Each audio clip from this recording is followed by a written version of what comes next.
저는 서울 근교에 살고 있는 30대 후반인 돌싱녀입니다. 사연을 듣다 보니 문득 나도 한번 보내볼까 싶더라고요. 그래서 제가 겪었던 일들을 사연으로 적어 보내봅니다. 예전 저처럼 미련스럽게 사시는 분들이 혹시나 계신다면 부디 제 사연을 들어보시고 용기 내시라고 전하고 싶네요. 저와 남편은 대학교 때 첫 미팅 자리에서 만나게 되었습니다. 때묻지 않은 그 사람의 모습이 좋아 만나기 시작했고, 연애를 시작하고 얼마 되지 않아 저는 대학교 휴학을 하고 그 등록금으로 의류 사업에 뛰어들었습니다. 생계 목적은 아니었어요. 그냥 그 당시에는 학업보다 사업 쪽이 저한테 더 맞는다는 생각이 들었거든요. 저는 밤낮 없이 동대문을 다니며 물건을 비교 또 비교하고 어떤 시즌엔 중국 시장까지 방문해 물건을 고르기도 했습니다. 그렇게 노력한 결과 제 쇼핑몰은 자리를 잡았고 그때부턴 수입도 꽤 되더군요. 자기는 공부만 열심히 해. 돈은 내가 벌 테니까. 자기야, 진짜 고마워. 내가 꼭 합격해서 호강시켜줄게. 가난한 집안의 장남인 남편은 홀어머니를 모시며 공무원을 목표로 공부하고 있었고 그의 꿈에 저도 힘을 보태고 싶었어요. 그런 저를 보며 부모님은 혀를 찼지만 저는 그만큼 남편을 사랑했어요. 결국 남편은 2년 만에 합격했고 저희는 양갓집에 결혼하겠다고 알렸어요. 남편의 집에선 겹경사라며 기뻐했지만 우리 집에선 반대가 심했어요. 저희 부모님은 금액은 많진 않지만 공실이 없는 건물 2채와 지방의 땅도 조금 가지고 계셨거든요. 하지만 남편은 가난한 집안의 장남이니 탐탁치 않은 것이 당연했어요. 엄마가 반대하시며 하시던 말이 아직도 머릿속에 생생하네요. 걘 착한 게 아니라 우유부단한 거야. 그런 남자랑 살면 여자가 고생해. 제발 엄마 말 좀 들어. 그때 말을 들었어야 했는데 전 막무가내로 결혼을 밀어붙였고 결국 저희는 결혼하게 되었어요. 제가 그 당시 청약에 당첨이 돼서 34평짜리 아파트에서 신혼살림을 시작하게 되었고 필요한 가전 가구도 제가 다 했어요. 남편이 취업을 갓 했으니 능력이 되는 내가 하는 것이 당연하다 생각하면서 준비했어요. 대신 예물 예단은 다 생략하기로 하고요. 괜히 그런 걸로 시댁과 친정 사이에서 스트레스 받고 싶지 않았어요. 물론 형편이 안 되는 시댁을 배려하고 싶은 마음도 있었죠. 결혼 생활은 부모님의 우려와는 달리 행복했어요. 결혼 생활에 집중하기 위해 사업도 잠시 접은 저는 칼퇴근을 하고 돌아오는 남편을 위해 저녁을 준비하고 그런 대접을 받은 남편은 저에게 항상 이런 말을 해줬어요. 내가 전생에 나라를 구했나 보다. 우리 여보 같은 여자가 나랑 살아주고 말이야. 알면 잘해. 아니다. 앞으로도 지금처럼만 해. 알겠지? 그럼. 앞으로도 충성을 다하겠습니다. 충성! 이렇게 저희는 1년하고 6개월 행복했습니다. 문제는 엉뚱한 곳에서 생겼어요. 신랑의 남동생, 그러니까 시동생이 결혼하고 난 뒤부터 저희는 틀어지기 시작했어요. 안정된 삶을 위해서 공부를 했던 남편과는 달리 시동생은 이 일 저 일 가리지 않고 닥치는 대로 일만 해서 가게를 차렸어요. 장사가 꽤 되는지 장가 갈 때 집을 시동생이 스스로 장만해서 갔다고 하더라고요. 물론 시댁 도움은 없었고요. 시동생이 능력이 되니 동서도 시집 올 때 다 갖춰서 왔어요. 어머님께 코트, 가방, 심지어 집에 소파까지 바꿔드렸다고 하더라고요. 이때부터 시어머니의 비교와 홀대가 시작됐어요. 아가, 내가 아들이 2명이나 있는데 이런 대접은 또 처음 받아보는구나. 정말 고맙다, 아가. 아니에요, 어머니. 당연히 해드려야죠. 아이고, 마음씨도 고운 것. 우리 집에 복덩이가 들어왔어, 복덩이가. 아유, 어머님, 그만하세요. 형님 섭섭하시겠어요. 섭섭하기는 첫째야. 섭섭하니? 아니에요. 어머님, 섭섭하기는요. 뻔히 제가 있는 자리에서 몇 번이고 이런 얘기를 주고받는데 바보가 아닌 이상 알죠. 왜 모르겠어요? 아, 나는 미운 털이 제대로 박혔구나. 양가 집안 합의로 예물 예단도 생략했던 건데 그건 까맣게 잊으신 듯 보였어요. 점점 비교와 홀대가 심해졌지만 크게 신경 쓰지 않았어요. 제가 아예 해온 것이 없다면 눈치가 보이긴 했겠지만 금액으로 따지면 제가 동서보다 더 많이 해왔으니까요. 그저 따지고 들기 싫어서 조용히 있었어요. 전 당당했고 참을만 했으니까요. 하지만 점점 참을 수 없는 일이 벌어지더군요. 예, 둘째네 오늘 병원 다녀왔는데 아들이란다. 이게 무슨 겹경사니? 정말 복덩이도 그런 복덩이가 없어. 어머, 너무 축하할 일이네요. 시어머니의 전화를 받은 저는 온몸에 소름이 돋으며 큰일이다 싶더군요. 앞으론 애 문제로 날 볶아대겠구나 싶어서요. 아니나 다를까 심할 때는 하루에도 몇 번씩 시어머니에게서 전화가 왔어요. 너흰 아직 소식 없니? 네, 어머니, 아직이요. 곧 생기겠죠. 곧이 언제니 대체? 너희 결혼한 지 이제 2년째다. 둘째네는 떡하니 아들까지 가졌는데 명색에 장남은 소식도 없으니 너희 노력은 하고 있는 거 맞니? 혹시 각방 쓰고 그런 거 아니지? 너희 혹시 피임하니? 처음에는 조심스럽게 물으시던 소식도 시간이 지날수록 점점 선을 넘으시더군요. 부부관계에 시어머니가 간섭하기 시작했고 심지어는 제 월경 날짜를 물으시곤 합방 날짜까지 정해주시더군요. 전 참다 못해 합방 날짜가 적힌 문자를 남편에게 보여주었죠. 여보, 이거 좀 봐봐. 이게 뭔데? 무슨 날이야? 어머님이 우리 합방하라고 정해주신 날짜야. 어떻게 생각해? 뭐? 우리 엄마가? 왜 그랬지? 나한테 생리 언제 하냐고 물으시더니 이렇게 문자 보내셨어. 우리 엄마가 급하긴 급한가 보네. 웃음이 나와 지금? 나는 하루에도 몇 번씩 임신 독촉 전화 때문에 스트레스 받아서 잠도 못 자는데. 미안해. 근데 좋은 게 좋은 거라고 여보가 좋게 생각해주면 안 될까? 내가 당신 그렇게 말할 줄 알아서 참고 참다가 하는 얘기야. 어머님 나한테 임신 문제로 전화하기 시작한 게 벌써 한 달이 넘었어. 정도껏 하셔야 나도 참지. 이건 해도 해도 너무하시잖아. 내가 보기엔 걱정이 돼서 이러는 것 같은데 당신이 너무 예민하게 받아들이는 것 같아. 흥분을 조금만 가라앉히고 좋은 게 좋은 거라고 좋게 생각해보자. 응? 그놈의 좋은 게 좋은 거라고는 무슨. 지금 생각해보면 이때 그만뒀어야 했는데 그 빌어먹을 사랑이 뭔지 남편의 그 우유부단하고 흐린 판단력도 사람이 너무 착해서 상황을 너무 좋게만 생각하려고 한다 싶더라고요. 평소라면 그냥 넘어갔겠지만 다른 것도 아니고 임신 문제이기에 더 확고하게 제 생각을 말해야겠다고 생각했어요. 시어머니가 선을 넘기도 하셨고요. 예민? 내가 예민해? 입장 바꿔서 생각해봐. 우리 아빠가 당신한테 하루가 멀다 하고 전화해서 임신은 아직인지 같은 방은 쓰는지 서로 언제 잤는지 그런 걸 물어본다고 생각해봐. 심한 날엔 아침, 점심, 저녁 끼니 때마다 연락 오셔. 그런 날엔 나 밥도 제대로 못 먹어. 이래도 내가 예민하다고 생각해? 여보, 그리고 나라고 아기 가지기 싫은 줄 알아? 나도 아기 가지고 싶어. 남편을 잡고 얼마나 울었는지 몰라요. 그간의 서러움이 한 번에 밀려오면서 진짜 어린아이처럼 울었어요.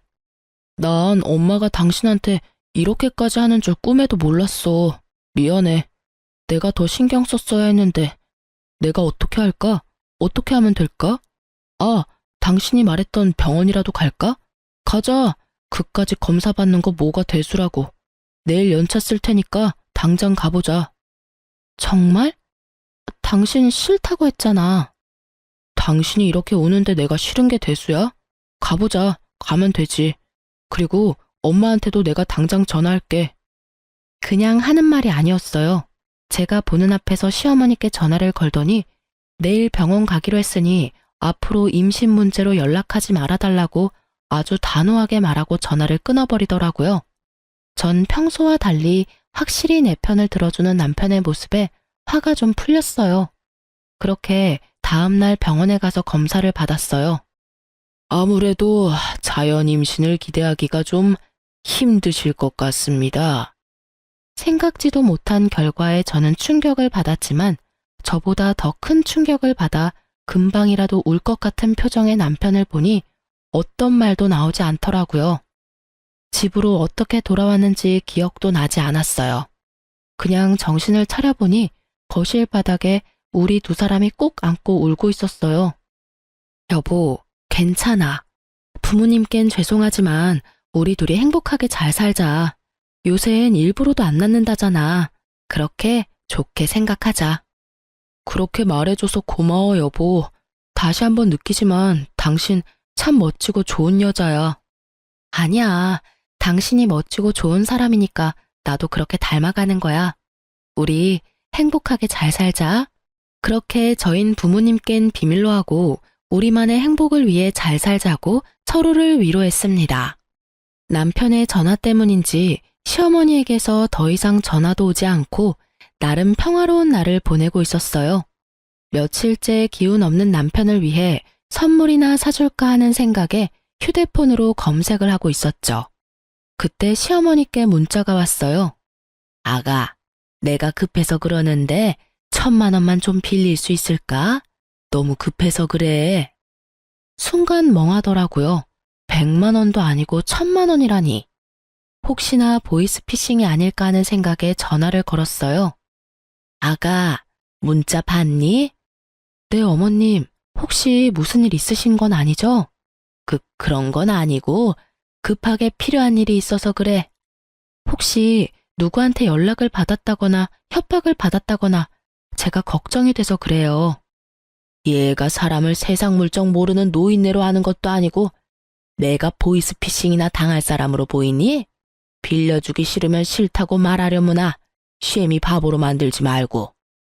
에이, 어머님은 참 혹시나 해서 여쭤봤어요. 요즘 세상이 너무 흉흉하잖아요. 어머님 계좌로 보내드리면 되죠? 그럼 내 계좌로 보내주면 되지. 네, 어머님, 지금 보낼게요. 확인해 보세요. 금액이 너무 커서 부담스럽긴 했지만 며칠 전 적금 탄 것도 있고 해서 빌려드렸어요. 임신 문제도 좀 걸리기도 했고요. 고맙다는 말 한마디 듣지 못했지만 많이 급하셔서 인사도 잊으셨나 보다 했어요. 물론 남편에게도 따로 말을 하지 않았어요. 굳이 숨길 일도 아니지만 그렇다고 먼저 말을 꺼내기도 좀 그랬어요. 괜히 생색내는 것처럼 들릴까 봐서요. 그러던 어느 날 시어머니가 오랜만에 연락을 주셨더라고요. 저는 벌써 돈이 생기셨나? 의아했어요. 네, 어머님. 예, 둘째가 글쎄 입덧이 심해서 아무것도 못 먹고 있다지 뭐야. 그래서 말인데 너 장 좀 봐서 둘째 내로 좀 와. 와서 나랑 같이 음식 좀 하자. 온 김에 오랜만에 얼굴도 보고 밥도 같이 먹고 얼마나 좋아? 둘째네 어딘지 알지? 그럼 바로 장 봐서 오려무나. 어머님? 어머님! 어머님! 전 그렇게 끊어진 전화를 보며 황당함에 웃음이 나더군요. 빌려드린 돈 얘기는커녕 장을 봐서 오라니. 저를 파출부라고 여기는 기분이 들었어요. 이런 걸 보고 일종의 가스라이팅이라고 할까요?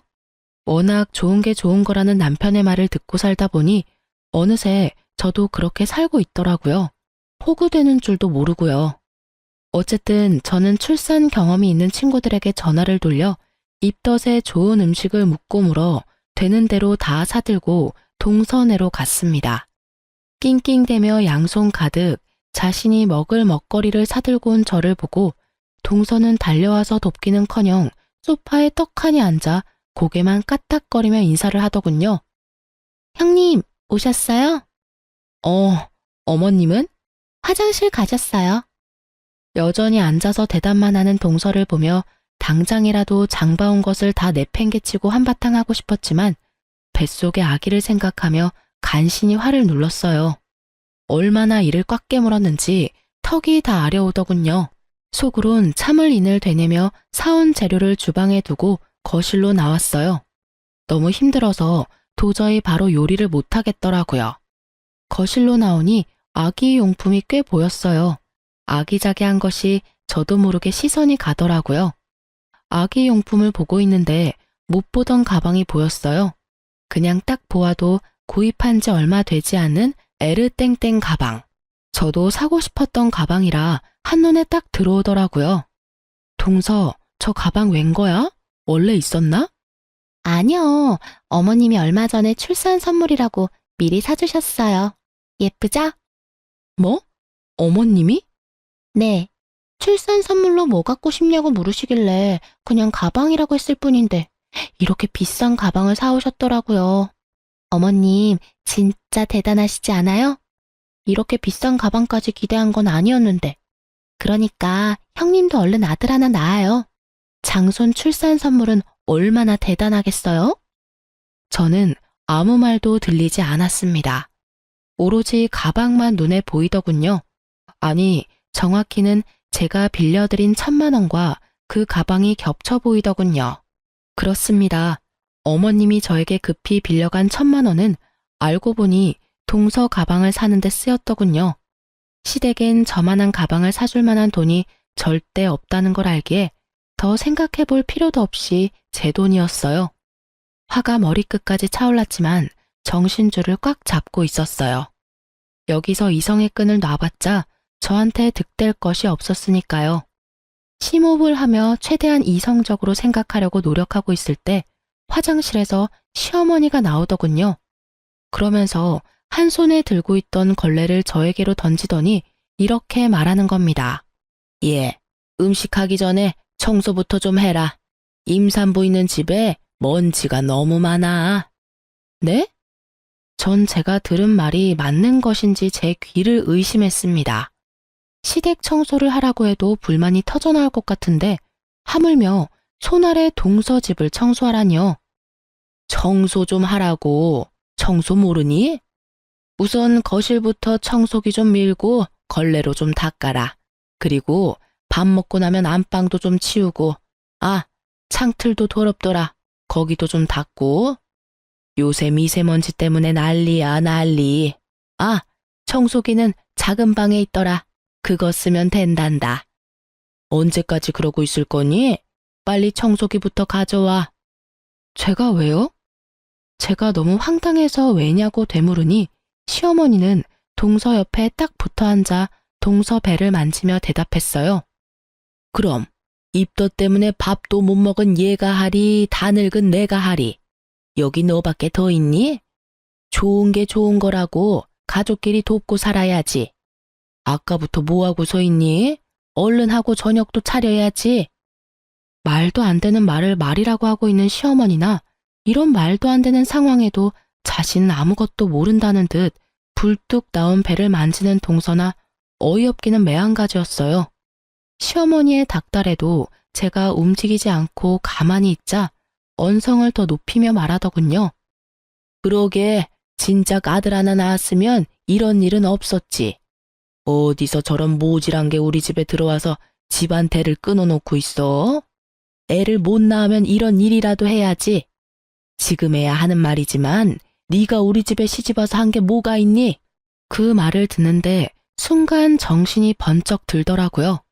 저는 바로 휴대폰을 꺼내 남편에게 전화를 걸었습니다. 지난번과 같이 나는 정말 몰랐어 라는 변명의 기회 따위 주지 않기 위해서요. 여보세요? 여보, 당신 혹시 내가 어머님께 1,000만 원 빌려드린 거 알아? 그거, 응, 알고 있어. 그렇지 않아도 내가 고맙다고 말하려 했는데. 아, 알고 있었어? 그럼 그 1,000만 원이 어디에 쓰인지는 알고? 그거 재수씨 선물 사준다고 하시던데. 당신도 알고 있었어? 그럼 지금 내가 어디 있는지는 알아? 당신 지금 재수씨하고 엄마하고 같이 있는 거 아니야? 엄마가 나도 그리로 오라 그래서 지금 가는 중인데 거의 다 와가. 그럼 내가 여기 파출부짓거리나 하려고 끌려온 것도 알고 있겠네? 파출부짓이라니. 남의 집 와서 청소하고 음식하면 파출부지. 다르게 표현할 말이 있어? 있으면 말해보던가. 남이 아니라 가족이잖아. 가족끼리 서로서로 돕고 살아야지. 서로서로 돕는 게 아니라 나만 도우니까 이 사달이 나는 거야. 아직도 모르겠어? 여보, 말이 좀 심하다. 내 말은 심하고 지금 내가 처한 상황은 안 심하니? 일단 끊어. 와서 얘기해. 전화를 끊고 나니 더 화가 나더라고요. 이런 것도 남편이라고. 내 커리어는 다 접어두고 그야말로 헌신적으로 내조만 하며 살았는데 돌아오는 것은 이따위 취급이라니. 그야말로 온갖 정이 뚝 떨어지더라고요.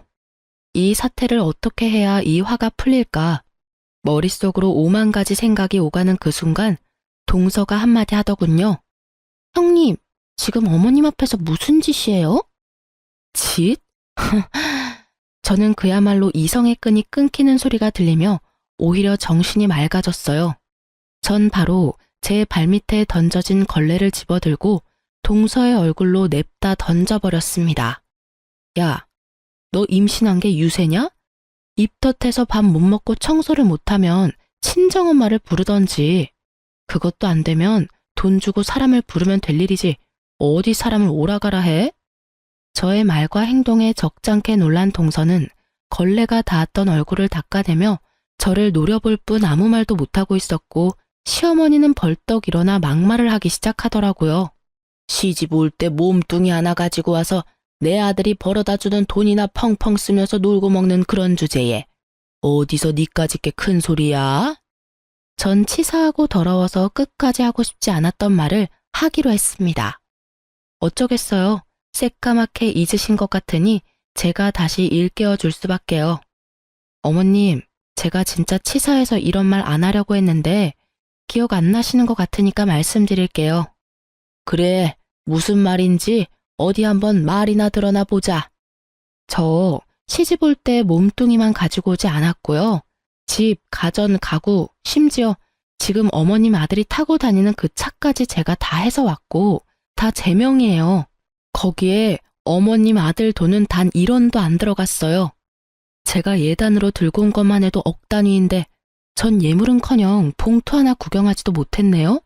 그리고 어머님 아들 월급으론 저 펑펑 쓰고 놀지도 못해요.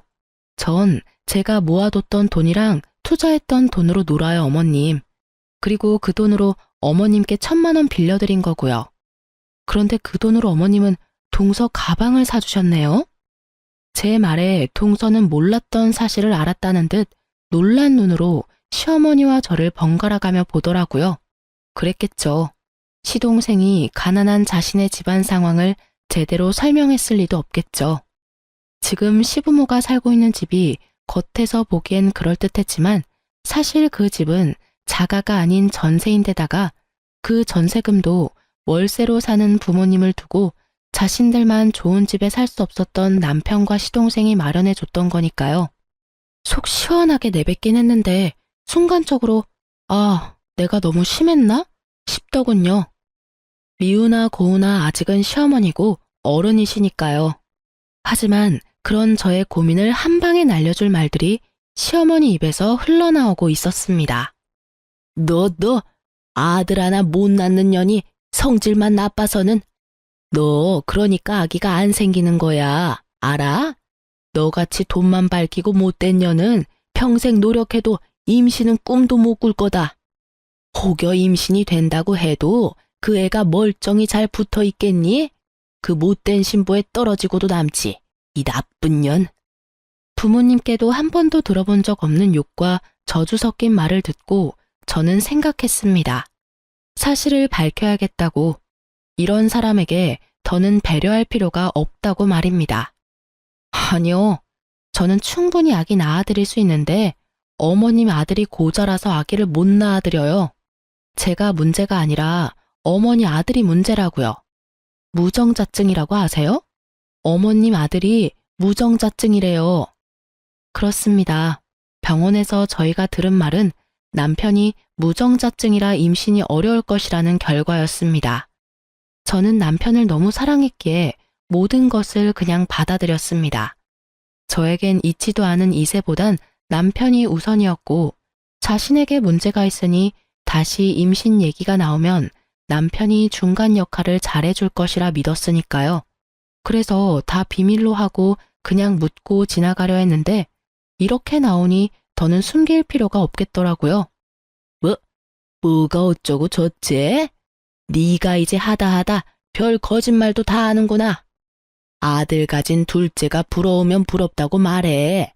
잘난 것도 하나 없는 년이 어디서 거짓말이야? 못된 년, 나쁜 년. 할 말 못할 말이 따로 있지 어디서 그딴 거짓말을.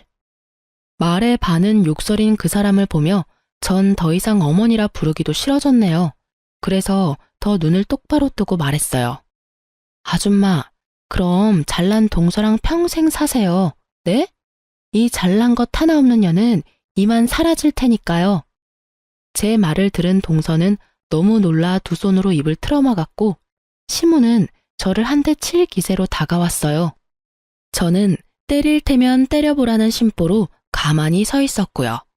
그런데 갑자기 시무가 바닥에 주저앉아 대성통곡을 하는 것이 아니겠어요. 저를 잡아 죽일 듯 하던 기세는 온데간데 없고요.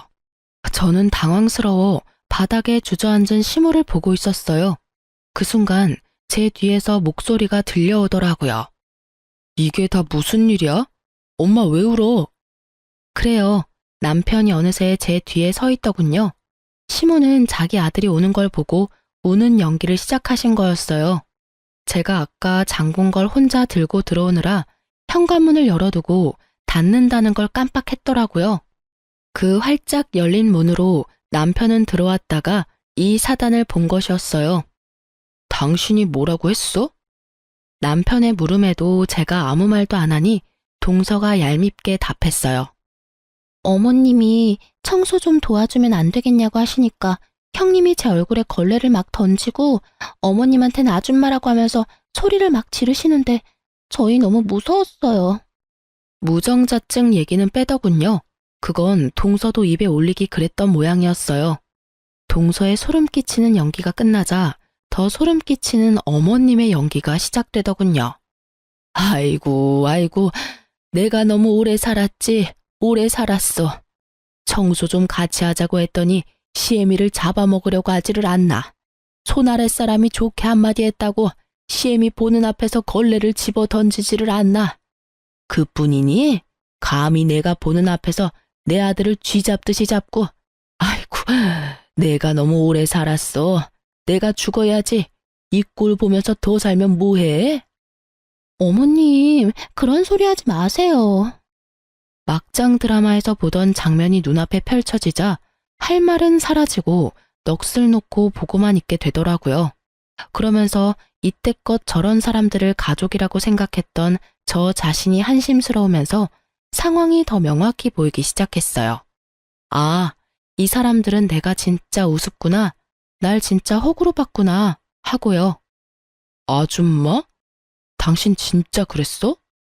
실망 가득한 눈빛으로 저에게 말하는 남편을 보며 저는 신랄 같은 희망마저 사라졌어요. 그랬어. 제정신이야? 왜 그랬어? 당장 사과 못해? 내가 왜 사과를 해? 당신 날 몰라? 내가 이렇게까지 하는 데는 그 이유가 있을 거란 그런 생각은 못하는 거야? 이유? 그래, 이유나 좀 알자. 당신 도대체 왜 이래? 엄마가 당신한테 돈 빌려서 가방 사준 것 때문에? 그깟 1,000만 원이야. 다시 벌면 되는 거고. 돈은 엄마가 다시 갚는다잖아. 그리고 우리가 그 돈 없으면 죽어? 그것도 아니잖아. 뭐? 그리고 장봐 와서 밥 좀 해주면 안 돼? 다른 사람도 아니고 임신한 가족이 입덧 때문에 밥도 못 먹고 있다는데 많이 양보해서 우리 엄마가 너무 심했다고 치자. 그렇다고 시어머니한테 아줌마라고 하는 게 제정신으로 할 수 있는 말이야? 당신 이런 사람이었어? 저는 더는 말할 가치를 못 느끼겠더라고요. 입 아프게 말해봤자 알아들을 사람으로도 안 보였고요. 그래도 할 말은 해야지. 이것까지 참았다간 병이 생길 것 같아 겨우 입을 열었습니다. 내가 제정신이 아니었네. 그러니까 이딴 호구짓이나 하고 있지. 뭐? 호구짓? 가족끼리 돕는 게 호구짓이야? 그렇게 가족 돕는 게 좋으면 네가 와서 하지 그랬어. 엄연히 따지면 난 가족도 아니잖아. 그리고 와서 음식하는 건 내 몸이고 내 손인데 왜 네가 된다 안 된다를 판단해? 네가 된다고 하면 나는 당연히 와서 청소도 하고 음식도 해줘야 해? 웃기지도 않아, 진짜. 그깟 1,000만 원? 1,000만 원은 당신 돈이야? 내 돈이야. 그리고 그깟이면 네가 빌려주지 그랬어? 아, 너한텐 1,000만 원은 고사하고 500도 없지? 야, 너 진짜 말 다 했어? 아니, 아직 중요한 말을 못했어. 우리 이혼해. 난 더는 이런 취급받으면서 너랑 살 생각 없어. 그러니까 잘난 너희 가족끼리 잘 먹고 잘 살아. 당신 후회할 짓 하지 마. 후회? 참나. 큰 착각하는 것 같아서 하는 말인데 나 당신한테 손톱만큼도 미련 없어. 오히려 나 지금 기뻐. 이젠 이 지긋지긋한 집안 안 보고 살아도 된다고 생각하니까 몸이 막 깃털처럼 가볍다고. 그러니까 너나 후회하지 말고 잘 살아. 그리곤 뒤를 돌아 그대로 나와버렸습니다. 뒤에서 남편이 부르는 소리와 어머니의 욕설이 들려왔지만 다 무시했어요. 차에 탄 저는 친정으로 향하며 바로 변호사를 선임했어요. 아주 비싼 돈을 주고 말이에요. 전 될 수 있으면 빠르고 통쾌하게 이혼하고 싶었거든요. 친정에 도착한 저는 최대한 한쪽에 치우치지 않으려 노력하며 상황을 부모님께 설명했습니다.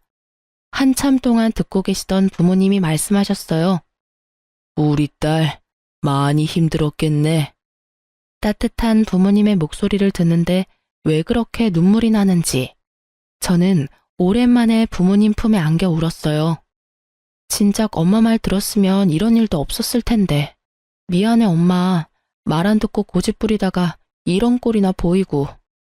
눈물 콧물 범벅이 되어 말하는 저를 보며 엄마가 머리를 쓰다듬어주며 말하셨어요.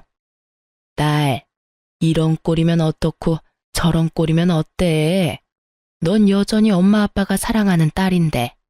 내 딸이 경험하지 않았으면 했던 일이긴 하지만 어쩌겠어? 이미 우리 딸이 다 보고 듣고 경험해버린 걸. 그러니까 앞으로는 그 경험을 밑거름 삼아 더 좋은 길로 나아가면 되는 거야. 알겠어? 그리고 이 말을 깜빡했는데 잘했어 우리 딸. 그런 취급받으면서 결혼 생활을 이어나갈 필요 없어. 그럴 땐 그냥 박차고 나와서 새롭게 시작하면 돼. 비록 그 길이 힘들고 험할지라도 넌 다 이겨낼 수 있어. 우리 딸은 충분히 용기 있고 현명한 사람이니까. 그런 널 엄마 아빠는 믿어. 그러다 너무 힘에 부치는 날엔 오늘처럼 엄마 아빠한테 와서 잠시 쉬었다가 엄마 아빠는 언제나 여기서 기다리고 있으니까. 알겠지, 딸? 고마워요. 부모님을 만나보니 확실히 알겠더라고요. 저는 사랑받아 마땅한 사람이라는 것을요. 그동안 전 미련하게도 그 중요한 사실을 잊고 살았더라고요. 그간의 상처를 씻어낸 저는 변호사를 만나 상담을 진행했어요. 상담 결과 집, 차 등 제가 결혼할 때 마련했던 것은 당연히 다 제 것이고 유책 배우자는 신랑이니 위자료까지 받을 수 있다고 그러더군요. 아, 물론 빌려준 1,000만 원도 주고받은 문자가 명백한 증거가 되어 당연히 받을 수 있고요. 시어머니의 욕설과 저주에 가까운 발언은 증거나 증인이 없어 고소가 힘들 거라고 했어요. 녹음해야 했는데 그럴 정신도 없었고 동서가 증인으로 나설 일은 없을 테니까요. 위자료가 그렇게 많진 않았는데 워낙 가진 것이 없으니 빈털터리가 될 상황에 놓인 남편과 시댁 식구들이 동시에 찾아와 싹싹 빌더군요. 여보, 내가 잠시 정신이 어떻게 됐었나 봐. 당신이 나한테 어떻게 했는데. 내가 엄마 오는 걸 보고 그만 너무 흥분을 해서 미안해. 당신 기분부터 풀어줬어야 했는데. 그래, 아가, 내가 미안하단다. 나는 아기 걱정에 그만 내가 너무 심했어. 사과하마. 형수님, 죄송해요. 저라도 말렸어야 했는데. 형님, 화 푸세요. 제가 임신 때문에 너무 예민해져 있어서 버릇없게 굴어서 죄송해요. 이미 떠난 마음은 그 어떠한 말로도 돌아오지 않더라고요. 잘못을 비는 모습도 진심으로 느껴지지 않았고요. 그저 어떻게 하면 이 지긋지긋한 상황을 끝낼 수 있을까? 이 생각뿐이었습니다. 그래서 저는 뭐 아니면 도라는 마음으로 아무것도 녹음되지 않은 휴대폰을 들이밀며 말했습니다. 당장 다들 돌아가 주세요. 그렇지 않으면 그날 어머님께서 저한테 욕하시고 심하게 말씀하신 거 이 휴대폰에 낱낱이 녹음되어 있는데 이것까지 변호사님께 제출해서 고소 진행해달라고 할 겁니다. 알겠어요? 그까짓 걸로 고소가 되는 줄 아니? 그리고 내가 욕을 언제 했다고 그래? 고소가 된다고 하더라고요. 저희 변호사님이.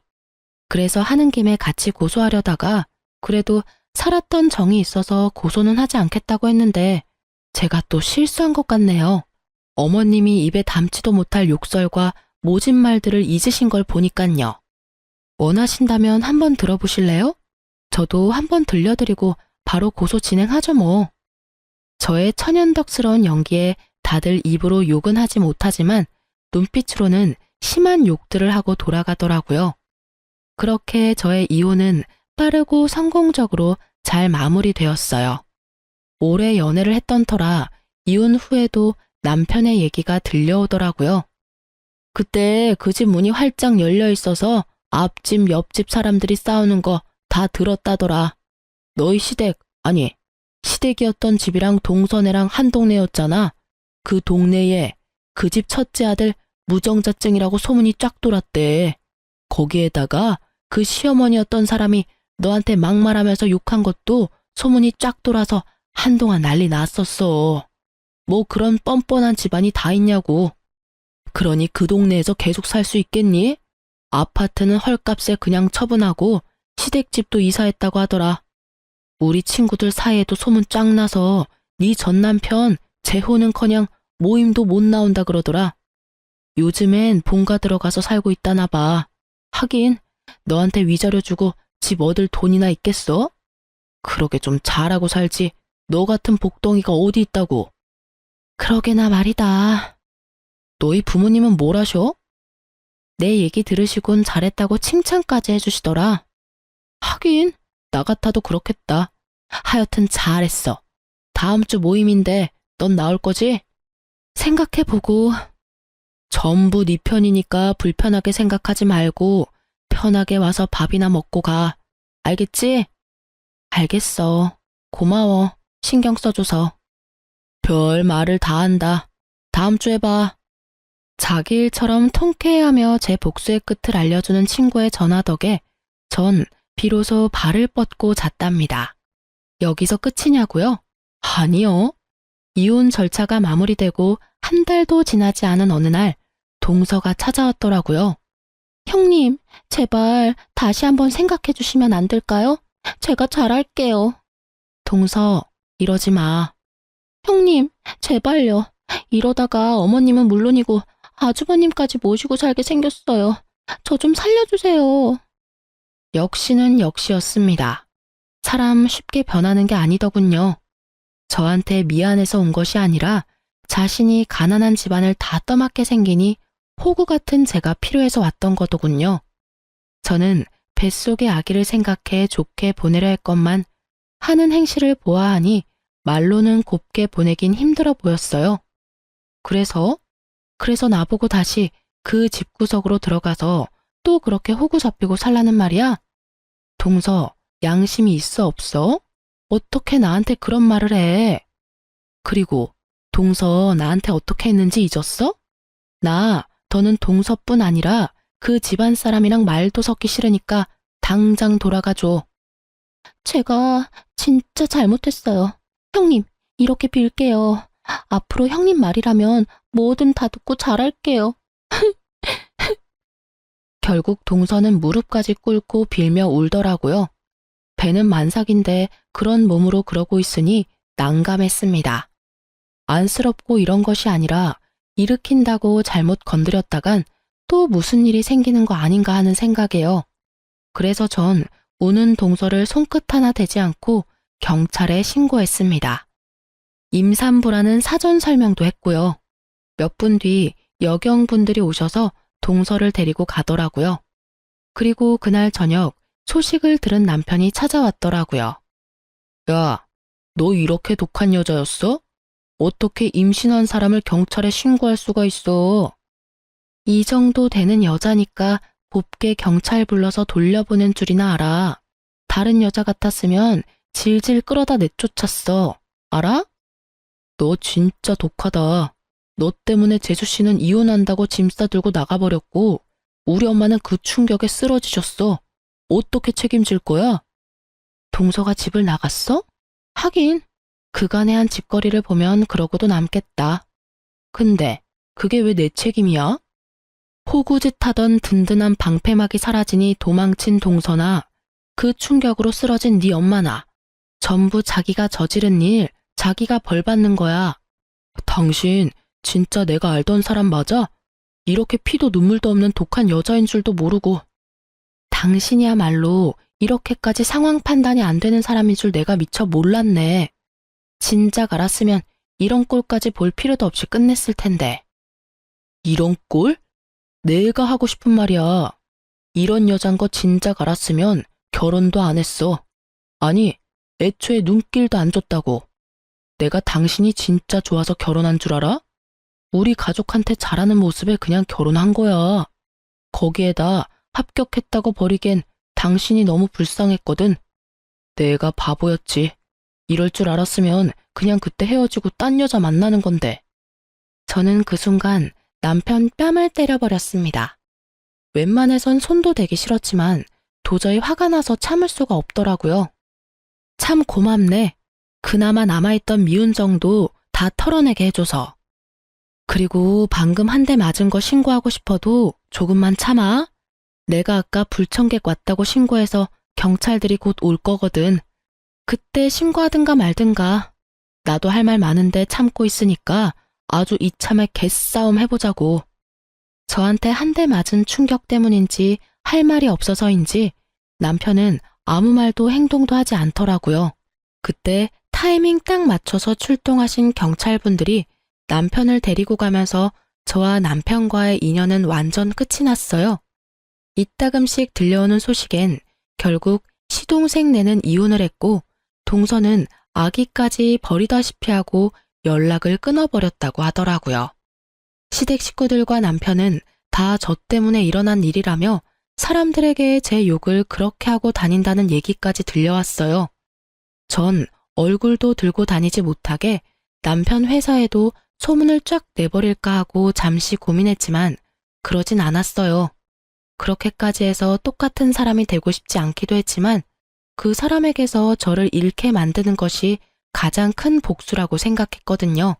저는 정말 지긋지긋한 신혼집도 팔고 새 보금자리를 얻었어요. 거기에다 이혼할 때 받은 위자료에 제 돈을 조금 더 보태서 오프라인 매장도 차리고요. 이제 다시 제 삶을 잘 살아보려고요.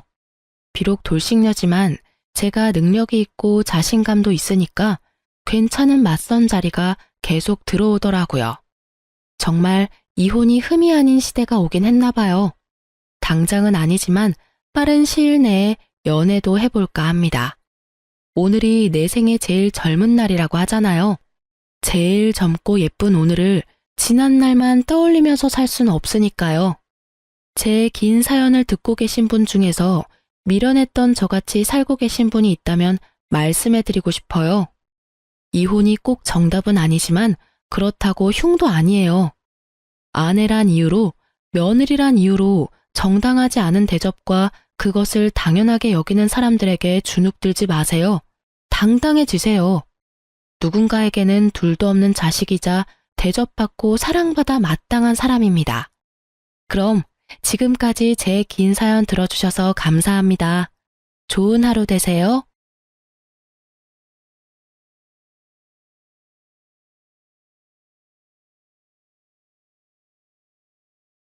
안녕하세요. 저는 30대 중반을 넘어가고 있는 여자입니다. 평소 유튜브라곤 관심도 없던 저인데 어느 날 친구가 여기에 저랑 비슷한 사연이 많다고 소개해 주더라고요. 그래서 처음엔 설마 하는 마음으로 채널을 찾은 저는 날밤 새워 사연들을 들었답니다. 사연 하나하나에 많은 공감과 답답함, 그리고 통쾌함을 느끼며 피곤한 줄도 모르고 들었네요. 그러다 문득 내가 겪은 얘기도 사연으로 적어보고 싶다는 생각이 들었어요. 그래서 용기를 내 사연을 보내니 부족하더라도 많은 이해 부탁드리며 이야기를 시작해 볼게요. 저와 남편은 맞선으로 만난 사이였어요. 너 이번에 잘하고 와야 한다. 의사야, 의사. 집은 좀 볼 거 없어도 직업이 좋잖니. 네 아빠 알지? 의사, 검사, 판사, 사자 사위 기다리는 거. 웬만큼 괜찮다 싶으면 그냥 결혼해. 네 나이도 곧 30 중반이야. 너 나이 더 먹으면 초혼 자리는 힘들어 얘? 엄마의 지겨운 잔소리를 들으며 나간 맞선 자리. 기대라곤 눈꼽만큼도 하지 않았던 저입니다. 사실 무슨 기대감이 있겠어요? 조건 맞춰 하는 맞선, 그렇고 그런 대화나 하다 끝나겠구나 싶었어요. 그런데 기대가 너무 없었던 탓일까요? 생각보다 괜찮은 남편의 모습에 호감이 확 생기더군요. 좋은 예감 속에 시작된 맞선은 즐거웠어요. 대화도 잘 통하고요. 남편도 그렇게 느꼈는지 식사가 끝나고 가볍게 술 한잔 어떠냐고 묻더라고요. 전 좋다고 했고 남편은 저를 고급 와인바로 안내하더라고요. 분위기가 좋아서 그런지 와인도 맛있었어요. 저기 괜찮으시다면 결혼을 전제로 진지하게 만나고 싶습니다. 네? 저 사실 맞선 자리가 많았고 앞으로도 많을 겁니다. 근데 지금까지도 그랬고 앞으로도 희선 씨 같이 대화도 잘 통하고 조건도 맞는 여자 없을 것 같아서요. 그리고 무엇보다 외모가 제 스타일이세요. 들어오시는데 정말 예쁘시다고 생각했습니다. 서두르는 감이 있다 생각하시겠지만 그래도 제 입장에선 희선 씨 놓치고 싶지 않네요. 희선 씨도 괜찮으시다면 결혼을 전제로 만나다 결혼을 하고 싶습니다. 첫 만남에 결혼을 권하는 이 남자. 남들은 어떻게 생각할지 몰라도 저는 좋았어요. 거듭된 맞선에 지칠 대로 지쳐있기도 했고 어차피 조건 맞춰서 해야 하는 결혼, 남편처럼 잘 맞는 사람을 만날 수 있을까 하는 생각이 들었어요. 그리고 결혼을 전제로 만나보는 것이지 당장 결혼을 하는 것도 아니니 손해볼 것도 없다는 생각이 들기도 했고요. 저의 승낙에 저희는 진지하게 만나보기 시작했고 그와의 짧은 연애는 생각보다 더 좋았습니다. 섬세하고 다정한 남편은 저에게도 잘했지만 저희 부모님께도 잘했습니다. 그런 남편의 모습에 저는 결혼을 마음먹었고 만난 지 4개월이 되었을 때 결혼 준비를 시작했습니다. 준비 과정도 순조로웠어요.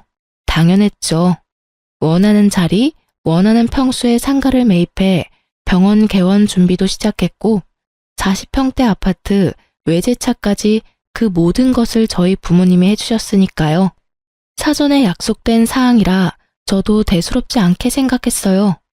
모든 것을 시어머니의 권유대로 공동 명의로 진행할 때도 저는 그러려니 했습니다. 그 당시 저는 당연히 이혼은 생각지도 않았고 그렇기에 명의 문제로 얼굴을 붉히기 싫었으니까요. 그런 제 호의가 만만해 보였던 걸까요? 연애 시절 시어머니는 다정하진 않으셨어도 사람을 귀찮게 하는 사람은 아니었어요. 오히려 무관심에 가까웠죠.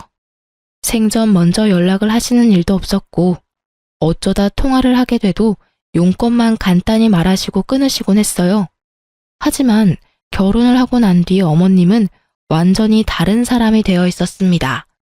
희선아, 오늘 퇴근 몇 시에 하니? 저 오늘은 일찍 퇴근해요, 어머님. 한 5시쯤이요. 잘 됐구나. 퇴근하고 집에 좀 들르거라. 온 김에 저녁도 같이 먹고. 아, 네, 어머님. 신혼여행에서 돌아와 첫 출근을 한 날, 저는 어머님의 호출에 시댁으로 향했습니다. 갑작스런 호출에 당황스럽긴 했지만 혼자 계신 시어머님이 많이 적적하신가 보다 했습니다. 시아버지는 남편이 어릴 때 돌아가셨고요. 어머님, 저 왔어요. 그래 왔니? 와서 이것 좀 거들어라. 저를 기다리고 있던 것은 거대한 대야에 담긴 이불 빨래였어요. 대야가 얼마나 큰지 거짓말 보태서 욕조만 하더군요. 순간 친정에서도 해보지 않은 이불 빨래를 왜 내가 해야 하지? 하는 생각이 스쳤지만 일단 왔으니 시키는 대로 해보자는 생각이 들었어요. 시어머님 혼자 낑낑대며 이불을 밟고 계시는 모습이 안쓰럽기도 했고요. 그렇게 이불 빨래를 마치고 집으로 돌아왔어요.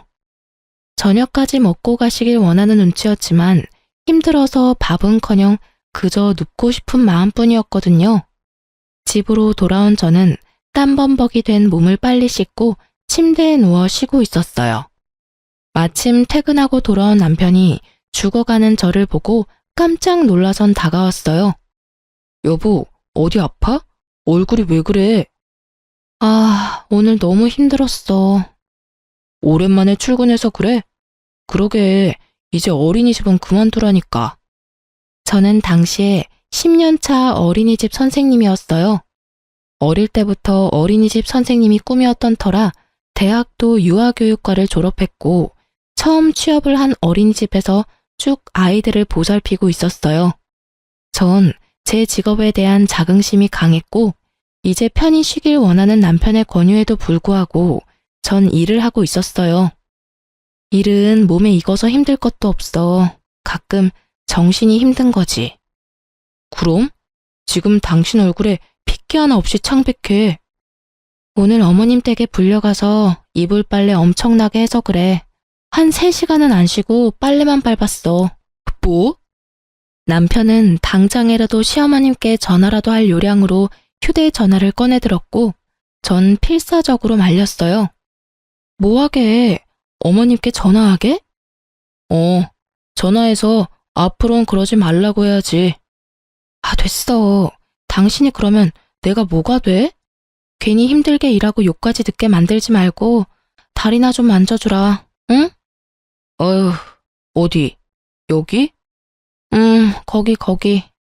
저도 고단했지만 마찬가지로 고단했을 남편이 밤늦게까지 제 다리를 주물러주는 모습을 보니 역시 결혼하길 잘했다고 생각했어요.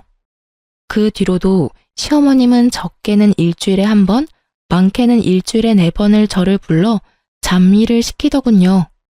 오로지 제 편인 남편이 있었지만 병원이 바빠지면서 코피까지 쏟으며 열심히 하는 남편에게 괜히 이런 일로 신경 쓰이게 만들고 싶지 않았어요. 그래서 저는 시댁으로 도우미를 불러들였어요. 나이 많으신 어머님이 스스로 하셔라 말할 수도 없는 노릇이고 그렇다고 저도 더는 식모짓을 하기 싫으니 어쩌겠어요. 그냥 일주일에 3번 일단 한 달 방문으로 예약하고 결제까지 끝내버렸어요. 이선아, 고맙다. 내가 며느리 덕분에 이런 호강을 다 누려보는구나. 집에 먼지 한 톨 없이 반짝반짝 아주 모델하우스가 다름없구나. 마음에 드신다니 다행이에요. 그럼 아범 시간 빌 때 한번 찾아뵐게요. 시어머님 반응도 나쁘지 않았고요. 저는 오랜만에 주어진 자유에 그간 쌓였던 피로를 풀며 아주 평화로운 시간을 보내고 있었어요. 하지만 그 평화는 오래가지 않았죠. 여보, 300만 원 결제, 이거 뭐야? 아, 그거? 어머님 댁에 도우미 보내드렸어. 한 달치 선불로 결제했거든. 뭐? 당신이 급한 일 있으면 쓰라고 준 카드로 결제했어. 어머님이 하루가 멀다고 불러서 이 일 저 일 시키시는데 도저히 안 되겠더라고. 그렇다고 전 못해요. 어머님이 다 하세요. 이럴 순 없잖아. 그래서 당신 카드로 결제했어. 엄연히 당신 집에 쓴 돈인데 아까워? 아니야. 네, 저는 도우미분 급여를 남편 카드로 결제했어요. 친정에 돈이 많을 뿐이지 제 월급은 많지 않았고 시댁 일인데 굳이 제 쥐꼬리 같은 월급을 쓸 필요는 없잖아요. 이럴 때 쓰려고 코피 쏟아가면서 일하는 거 아니겠어요? 당황하는 남편을 보며 이건 좀 심한가? 하는 생각이 들었지만 시어머님의 행동으로 봤을 때 이대로 뒀다간 저를 종부리듯 부려먹을 것이 자명했기에 저는 더 당당하게 나가기로 했습니다. 다음 날 남편에게 이러한 사실을 전해들은 시어머니가 노발대발하며 전화하셨더라고요. 넌 생각이 있니 없니? 하나밖에 없는 내 의사 아들이 밤낮 없이 피땀 흘려 버는 돈으로 사람을 보내? 넌 친정에서 그렇게 가르쳤니? 남편 돈으로 사치하면서 그렇게 살라고 가르쳤어? 네, 어머님. 저희 친정에선 이렇게 가르쳤어요. 뭐? 저희 친정에선 작은 일에 괜히 힘들이지 말고 돈으로 해결할 수 있으면 돈으로 해결하는 것이 가장 현명하다. 이렇게 가르쳤어요. 그래서 전 가르침대로 아범 돈으로 도우미 불러드렸고요. 어머님 말씀대로 하나밖에 없는 의사 아들이 밤낮 없이 피땀 흘려 돈을 버는 이유가 뭐겠어요? 다 자기랑 자기 가족 잘 먹고 잘 살려고 그러는 거 아니겠어요? 자기야 좋은 차, 좋은 집, 병원 원장까지 됐으니 그 정도면 성공했고, 나머진 어머님하고 저뿐인데 어머님은 집안일이 힘드시고 저는 그런 어머님을 돕느라 힘이 드니 어쩌겠어요? 어머님께 일어난 일은 돈으로 해결이 가능하고 마침 의사 아들은 돈을 잘 버니 돈으로 쉽게 해결하는 수밖에요. 그리고 어머님도 좋아하셨으면서 왜 이제 와서 이러세요? 설마 제 돈은 안 아까우시고 아들 돈은 아까워서 이러시는 거 아니시죠? 그럴 리가 있니? 생각보다 금액이 너무 커서 그래. 300만 원이 누구 집의 이름도 아니고 그냥 네가 와서 슬쩍슬쩍 도와주면 되는 것을. 어머님, 슬쩍슬쩍 아니고요. 저 진짜 힘들었어요. 어머님도 힘드셔서 저 부르셨으면서. 이왕 결제한 거니까 그냥 이번 달은 즐기시고요. 정 부담되시면 다음 달부턴 일주일에 한 번만 오시는 걸로 할게요. 아니다. 다음 달부턴 부르지 말어. 지금 오는 것도 당장 그만 오게 해라. 환불해. 그래요? 그럼 환불이 가능한지 한번 알아볼게요. 근데 어머님, 저 예전처럼 자주 가서 못 도와드려요. 저도 이제 일이 바빠져서. 그러지 말고 그냥 도우미분 도움 받으세요. 일주일에 한 번이면 금액도 크지 않아요, 어머님. 됐다. 너도 부를 일 없을 테니 빨리 환불이나 해. 이렇게 첫 번째 시어머님과의 전쟁은 저의 승리로 끝이 났습니다. 그날 이후 시어머님은 저를 부르지 않았어요. 그야말로 평화로운 날의 연속이었죠. 시댁 때문에 스트레스 받을 일이 없으니 남편에게 더 잘하게 되고 저에게 대접받은 남편은 더욱 힘내서 병원을 꾸려나갔어요. 그러면서도 쉬는 날이면 저와 산책도 하고 좋은 곳에서 외식도 하곤 했어요. 더할 나위 없이 행복했어요. 제가 꿈꾸던 결혼 생활이었죠. 물론 일주일에 한두 번은 시어머님께 안부 전화도 드렸어요. 그때마다 시어머님의 목소리가 좋진 않았지만 크게 신경 쓰지 않았어요. 그저 아직 많이 섭섭하신가 보다 하고 생각했어요. 그러던 어느 날 남편이 달력을 보다 화들짝 놀라며 저를 부르더군요. 여보. 왜 그래? 내일 아버지 제사야. 어쩌지? 어쩌긴 어째. 마침 나도 내일 연차니까 가서 준비하면 되지. 나 내일 VIP 상담 있어. 아마 바로 시술 진행하지 싶은데. 그게 말이 좋아야 시술이지. 수술 시간만큼 걸려서 늦지 싶어. 어쩔 수 없지 뭐. 나라도 가서 해야지. 힘들 텐데. 내가 최대한 빨리 끝내고 갈게. 그래, 알겠어. 시집 오고 처음으로 지내는 아버님 제사이기에 저에게도 의미가 컸어요.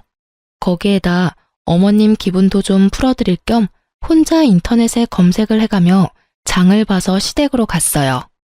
어머님, 저 왔어요. 왔니?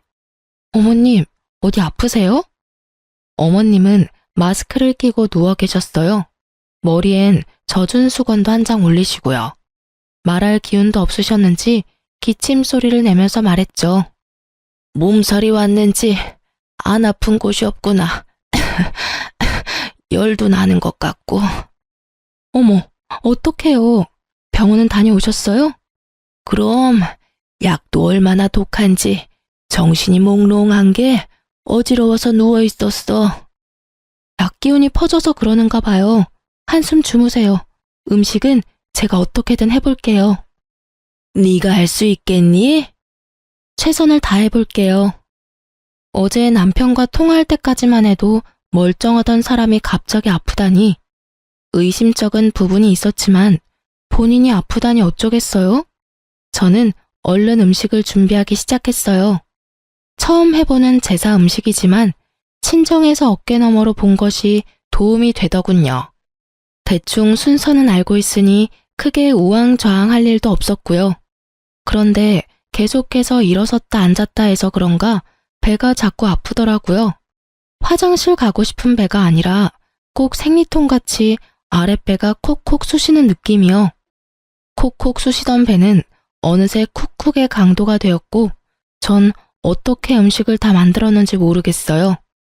어머님은 코를 골며 주무시다가 제가 음식을 다 만들고 뒷정리까지 마치니 그제야 자리에서 일어나셔서 제가 만든 음식을 둘러보시더라고요. 뭐, 처음 치곤 잘했네. 우리 아들도 곧 온다고 하니 우리가 상을 차려놓자꾸나. 우리 아들 오면 바로 시작할 수 있게. 그렇게 전 어머님을 도와 제사상을 차렸어요. 차리는 와중에 집에 들어선 남편이 제 얼굴을 보고 화들짝 놀래더라고요. 여보, 어디 아파? 어? 왜? 얼굴에 핏기 하나 없어. 이러다 진짜 쓰러지겠다. 얼른 가서 좀 누워. 어머니는 이 사람 이렇게 될 때까지 뭐 하셨어요? 이 사람 얼굴 좀 보세요. 아까까진 괜찮았는데 갑자기 왜 그러니 너? 사실 아까부터 배가 좀 아파서요. 나머지 좀 부탁해.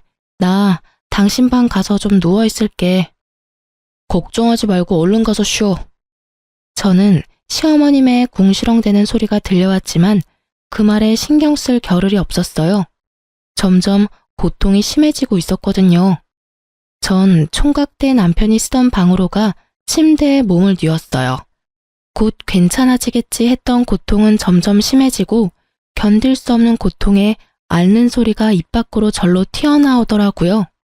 어느새 제사를 끝낸 남편이 제 곁으로 와서 걱정스러운 눈빛으로 저를 보고 있었어요. 여보, 괜찮아? 아니, 안 괜찮아. 다 끝났지? 얼른 병원 가자. 나 진짜 죽을 것만 같아. 더는 못 참겠다며 몸을 일으키는 순간 아래쪽에서 울컥하는 느낌과 함께 참을 수 없는 고통이 느껴졌어요. 아, 여보, 왜 그래? 여보, 이거 피 아니야? 제 발밑으로 피가 흘러내리고 있었어요. 저는 급히 병원으로 이송되었고 정신을 잃었어요. 정신을 차렸을 땐 병실이었어요. 저의 손을 잡고 울고 있는 남편과 그 옆에 앉아있는 시모가 보였어요. 저는 몰려오는 졸음에 다시 눈을 감았어요. 등신, 상등신, 어떻게 자기 몸에 애가 들어선 줄도 모르고. 어머니, 그만하세요. 졸음이 몰려왔을 뿐이지 잠이 든 건 아니었기에 전 모든 얘기를 듣고 있었죠. 임신을 했었다는 사실과 유산을 했다는 사실도 충격이었지만 시어머니의 말이 더 충격이었어요. 당장이라도 일어나서 어떻게 말씀을 그렇게 하시냐 따지고 싶었지만 더 들어보기로 했어요. 그만하긴 뭘 그만해? 어디 내가 틀린 말 했니? 여자가 어떻게 자기 뱃속에 아기가 생긴 줄도 몰라? 아니, 몰랐다고 쳐. 아무리 그렇다고 한들 배가 그렇게 이상하고 아프면 빨리 병원에 갔어야지. 미련스럽게 그걸 다 참고 결국 이사다를 내? 손귀한 집의 유산이 웬 말이냐? 혹시라도 아들이었으면 원통해서 어째? 저 등신 같은 게 곰처럼 미련해서는 하여튼 하나부터 열까지 마음에 드는 구석이 없어. 마음에 드는 구석이. 남편도 충격이 큰지 아무 말도 하지 않더라고요. 그 뒤로도 온갖 모욕적인 말들이 시어머님 입을 통해 흘러나왔지만 그 목소리가 점점 흐릿해지더니 약기운에 잠이 들었는지 눈을 떠보니 아무도 없더군요. 그저 눈물이 흘러나왔습니다. 아기를 잃은 것도 하늘이 무너질 것만 같은데 왜 제가 그런 소리를 들어야 하는지 이해할 수도 없고 이해하고 싶지도 않았어요. 그렇게 하염없이 눈물만 흘리고 있는데 신랑이 들어오더라고요. 여보, 언제 일어났어? 괜찮아? 내가 왜 그런 얘기를 들어야 해? 응? 그게 무슨 말이야? 내가 왜 그런 얘기를 들어야 하냐고. 나 어제 어머님 하시는 말 다 들었어. 제 말에 크게 당황한 남편이 안절부절 못하다가 저를 꼭 안아줬어요. 내가 다 미안해. 그렇지 않아도 많이 놀라고 힘들 텐데 그런 말까지 듣게 해서. 어머님도 많이 속상하셔서 그래. 말은 안 했지만 손주 기다리신 눈치였어. 내가 앞으로 더 잘할 테니까 다 잊어. 힘들겠지만 다 잊고 새로 시작하자. 그런 말을 들었는데 어떻게 잊어? 난 앞으로 어머님 뵐 자신 없어. 그래, 당신만 풀릴 때까지 안 봐도 돼. 당신 하고 싶은 대로 다 해도 되니까 마음 풀어, 응? 당신한텐 미안해. 당신도 아기 기다렸을 거 아냐. 아니야, 난 아기보다 당신이 더 소중해. 그러니까 난 신경 쓰지 말고 당신이나 신경 써. 알겠어. 전 남편의 다정한 위로 덕분에 빨리 자리를 털고 일어날 수 있었어요. 늘 바쁜 남편이었지만 틈틈이 전화와 문자로 저를 신경 써주곤 했어요.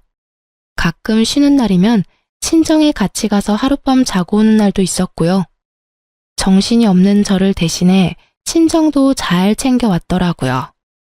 지극정성으로 잘하는 남편을 보니 저도 화가 많이 누그러들었어요. 그리고 저도 시어머님께 연락 한 통 안 했지만 시모도 저에게 연락 한 통 없으신 걸 보니 많이 미안해서 그러신가 보다 하고 생각했죠. 그래서 저는 2번 다시 보지 않겠다던 제 다짐을 굽히고 다가오는 제사에 시댁으로 가기로 했어요. 다음 주 또 제사 있지? 그땐 나도 갈게. 정말? 그래, 당신이 이렇게나 노력하는데 나도 노력해야지. 정말이지? 고마워. 여보, 그렇지 않아도 어머니가 많이 미안해하고 계셔. 그땐 너무 속상해서 그랬다고. 앞으로 내가 더 잘할 테니까 당신도 화 풀어. 알겠어. 우리 진짜 잘 살자. 물론이지. 어린아이처럼 기뻐하는 남편을 보며 저는 마음을 돌려먹길 잘했다고 생각했어요. 그날이 오기 전까진요. 시간은 빠르게 흘러 제삿날이 되었고 전 시댁으로 향했어요. 배를 누르려는데 대문이 열려있길래 전 그냥 문을 열고 들어갔어요. 낮 동안엔 현관문은 잠그지 않고 계시는 걸 알던 터라 현관문을 열고 들어갔어요. 어머님, 저 왔어요. 왔니? 웃으며 TV를 보던 시어머님은 저를 보더니 굳은 표정으로 갑자기 마스크를 끼셨어요. 그리곤 어색하기 짝이 없는 연기를 하시더라고요. 아이고, 머리야, 몸이야. 왜 그러세요? 또 아프세요? 비아냥거리는 제 물음에도 어머님은 꿋꿋하게 연기를 이어나가셨어요. 그러게나 말이다. 저번에 그런 일도 있고 이번에는 나도 좀 거들려고 했는데 도저히 안 될 것 같아. 눈에 뻔히 보이는 연기에 저는 그저 웃음만 났어요. 아, 그러세요? 어쩔 수 없죠. 쉬세요. 그래도 될까? 그럼 부탁 좀 하마. 저는 이제서야 명확해졌어요. 시어머님은 저한테 미안한 것이 전혀 없는 사람이라는 것을요. 그리고 제가 아무리 노력한다고 한들 바뀔 사람이 아니라는 것을요. 전 휴대전화를 꺼내 엄마에게 전화했어요. 여보세요?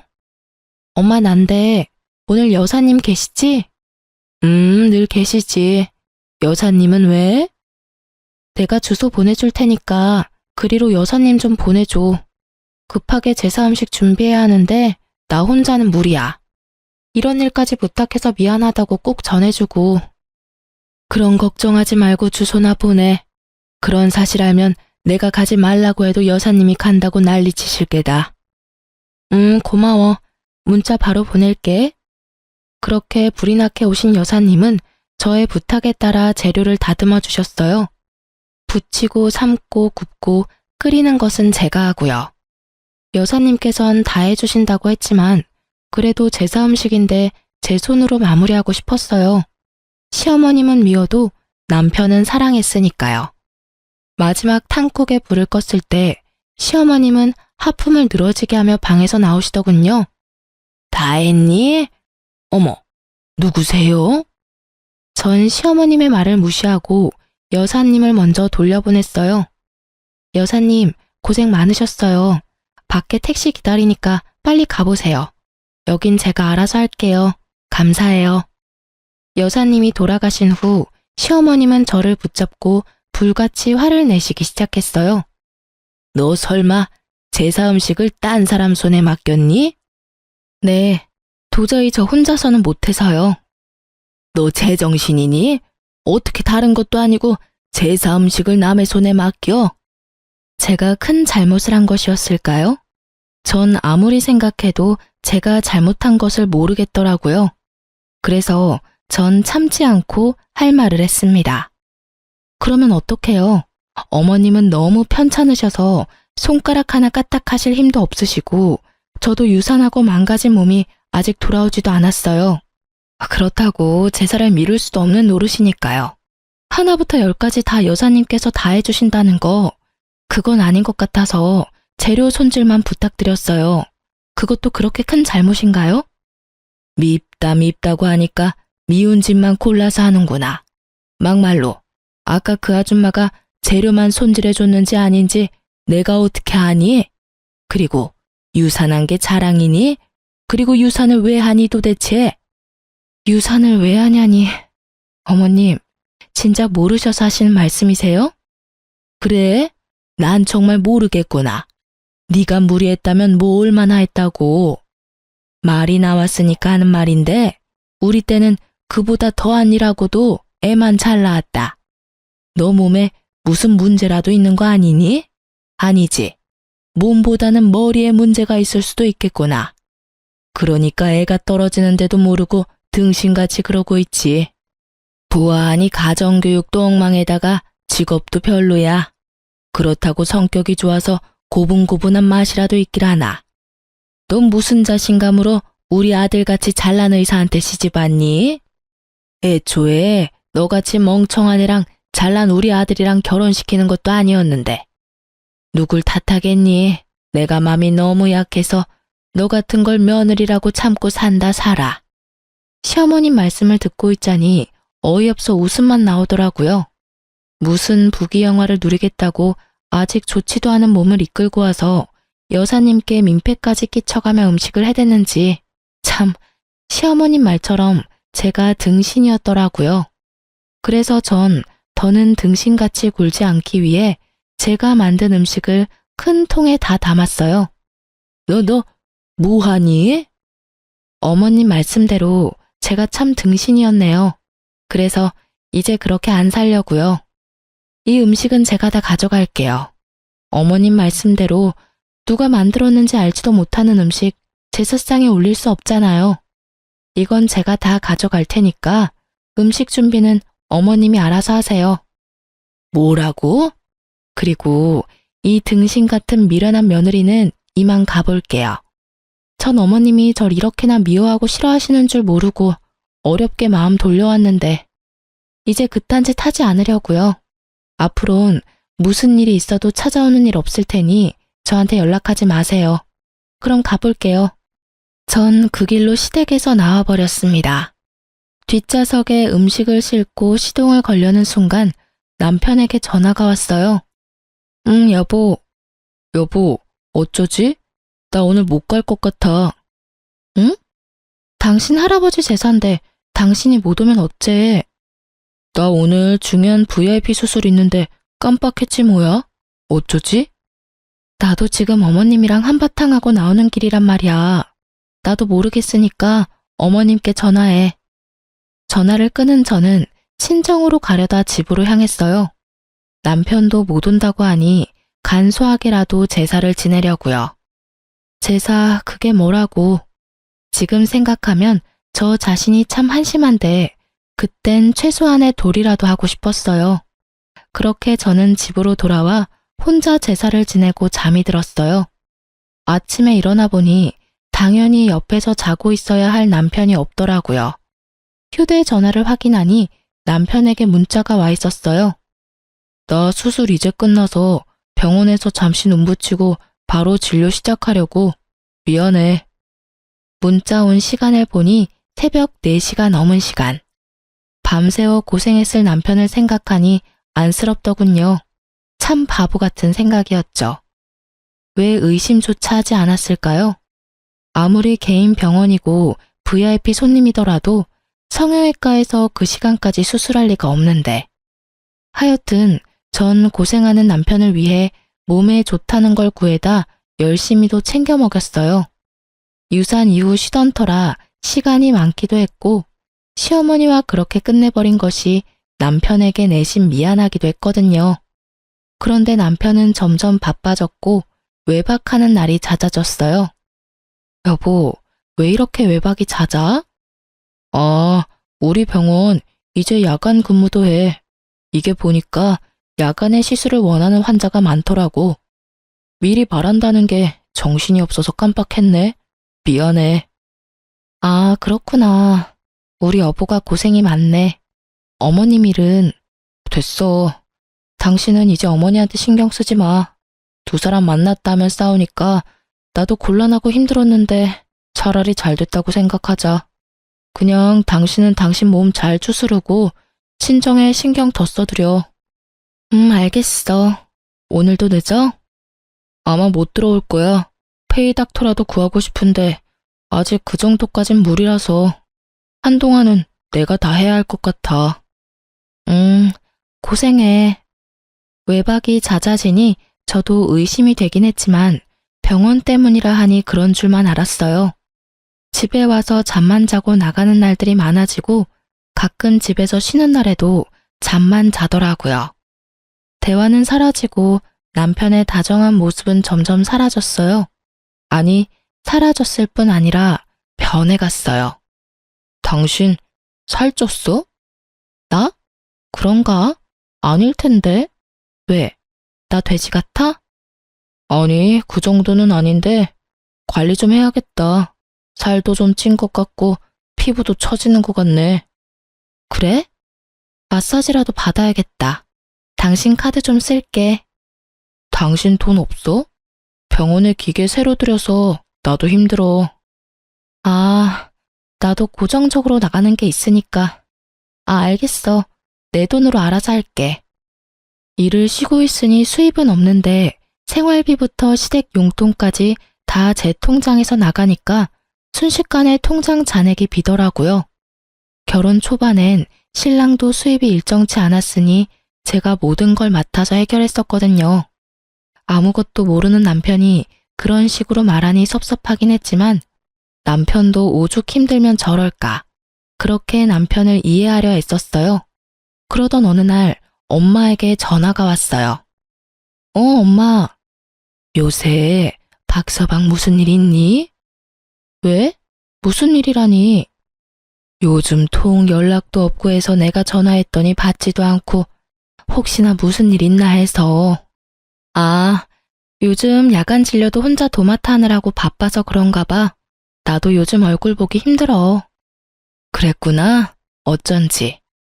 2주에 한 번은 꼭 네 아빠랑 박서방이랑 낚시 다녔는데 요즘은 연락도 없더라고. 네 아빠 내심 섭섭한 눈치였는데 내가 말해줘야겠네. 자위 요즘 엄청 바빠서 그렇다고. 하여튼 네가 병원으로 옷도 좀 챙겨가고 해. 박서방 힘들겠다. 그렇지 않아도 오늘 가보려고 했어. 이틀째 못 들어오고 있어서 옷이라도 주고 오려고. 그래, 너도 몸 잘 챙기고. 사실 그때 어렴풋이 느꼈던 것 같아요. 아, 이 사람이 좀 이상하구나 하고요. 엄마와의 통화가 끝나고 전 미리 챙겨두었던 남편의 옷가지들을 가지고 병원으로 향했어요. 그런데 이게 무슨 일일까요? 병원 불은 꺼져 있고 마침 퇴근하는 간호사들이 나오고 있었어요. 저를 알아본 간호사 한 명이 인사를 건네더라고요. 사모님, 어쩐 일이세요? 원장님 아까 퇴근하셨는데 연락 못 받으셨어요? 아, 지나가는 길에 그냥 잠시 들러봤어요. 근데 혹시 요즘 야간 진료해요? 야간 진료요? 아니요. 저희 야간 진료한대요? 아니, 아는 사람이 새벽까지 하는 야간 진료 병원이 있다길래 혹시나 해서요. 그런 병원도 있어요? 하여튼 저흰 야간 진료 없어요. 그럼 먼저 가볼게요. 네, 고생했어요. 태어난 제 목소리와는 달리 분노에 가득 찬 제 주먹은 부들부들 떨리고 있었어요. 대체 어디서부터 어디까지 거짓이었는지 감도 잡히지 않았어요. 머릿속엔 온갖 더러운 상상들이 뒤섞이며 집까지 어떻게 온 줄도 모르겠더라고요. 그저 정신을 차려보니 남편은 침대에서 자고 있고 전 남편의 휴대전화를 보고 있었어요. 다행히 비밀번호는 바뀌지 않았더라고요. 업무적인 문자들 사이 유난히 눈에 띄는 문자가 있었어요. 하 사장님. 그녀와 주고받은 문자를 보는데 눈물이 흘러나왔어요. 보고 싶다, 사랑한다, 어젯밤 너무 좋았다 등등. 사랑하는 연인들이 나눌 법한 내용이었어요. 내용보다 더 기가 막힌 건 문자를 주고받은 날짜였어요. 처음 사적인 문자를 주고받은 건 아버님의 제삿날, 즉 제가 임신한 줄도 모르고 혼자 제사상을 차리다 불쌍한 아기를 하늘나라로 보낸 날이었어요. 그날부터 두 사람의 사적인 문자가 시작되었더라고요. 처음은 정말 환자와 의사 사이에 주고받을 수 있는 간단한 인사치레였어요. 하지만 점점 애정이 묻어나기 시작하더니 결국 사랑한다는 말이 오가더라고요. 그 기점이 할아버지의 제삿날이더라고요. 다른 여자랑 침대에서 그딴 더러운 짓이나 하는 줄도 모르고 전 땀 뻘뻘 흘려가며 제사상이나 차렸다고 생각하니 피가 거꾸로 솟았어요. 전 하 사장의 번호를 적어두고 주고받은 문자를 동영상으로 촬영했어요. 혹시 모르는 상황을 위해 증거를 남겨야 했으니까요. 그리고 세상 모르고 자는 남편을 깨웠어요. 일어나. 일어나라고. 뭐야. 신경질적으로 잠에서 깬 남편은 제 손에 들린 자신의 핸드폰을 보고 어떤 상황인 줄 눈치를 챈 듯 했어요. 잘못했다고 싹싹 빌 거라는 제 예상과는 달리 남편은 당당하더군요.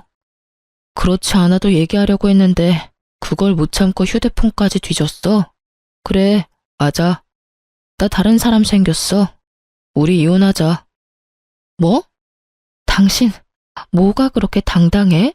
이혼? 그게 당신 입에서 나올 말이야? 최소한 미안하다는 말이라도 해야 하는 거 아니야? 그래. 미안해. 그러니까 이혼하자. 한숨을 내쉬며 마지못해 사과하는 남편을 보며 참을 수 없는 분노를 느낀 저는 있는 힘껏 남편의 뺨을 내리쳤어요. 이제 됐지?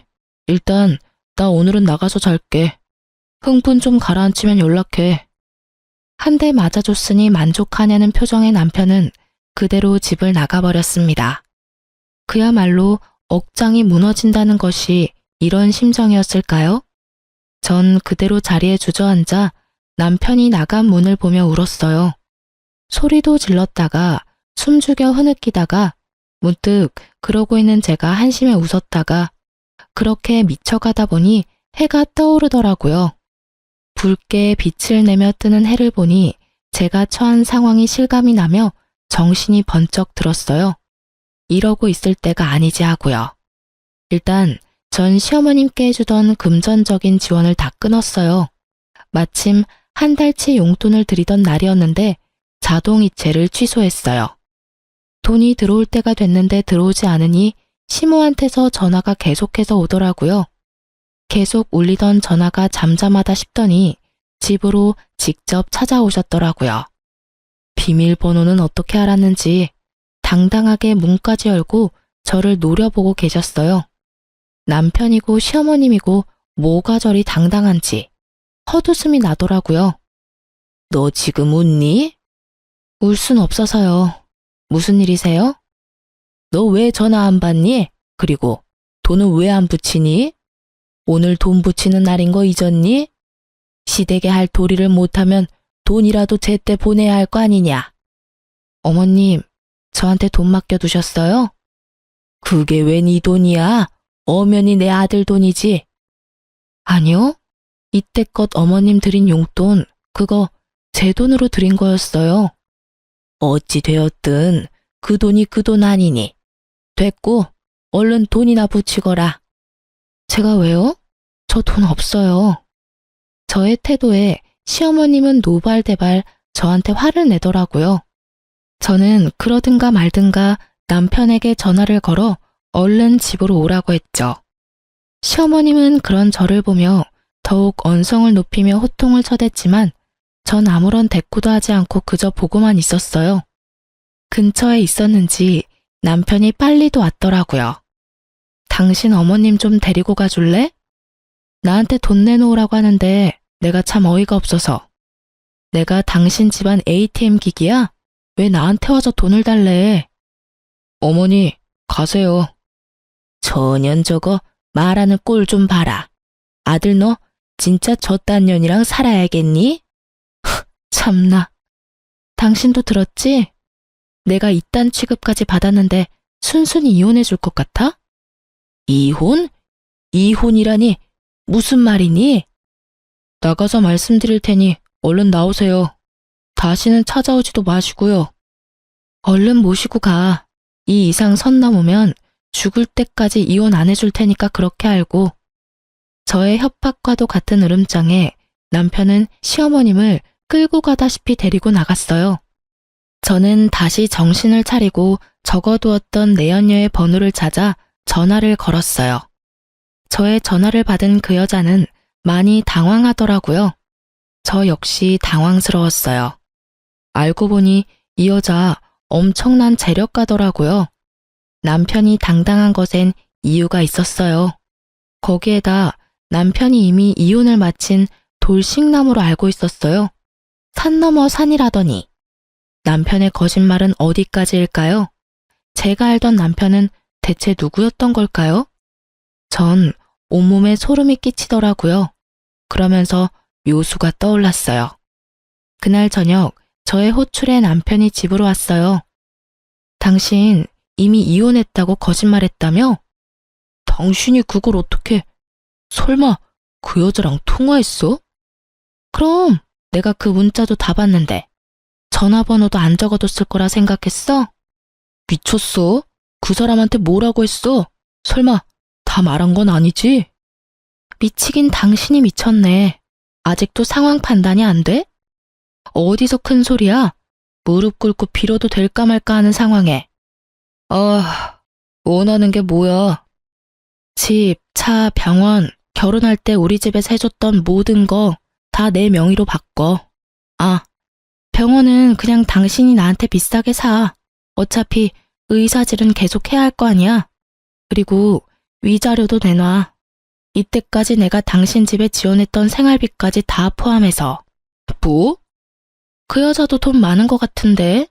괜한 작은 거에 미련 가지다 큰 거 놓치지 말고 그냥 다 내려놓고 그 여자한테로 가. 따져보면 손해보는 짓은 아닐 텐데. 진짜 그렇게 해주면 이혼해 줄 거야?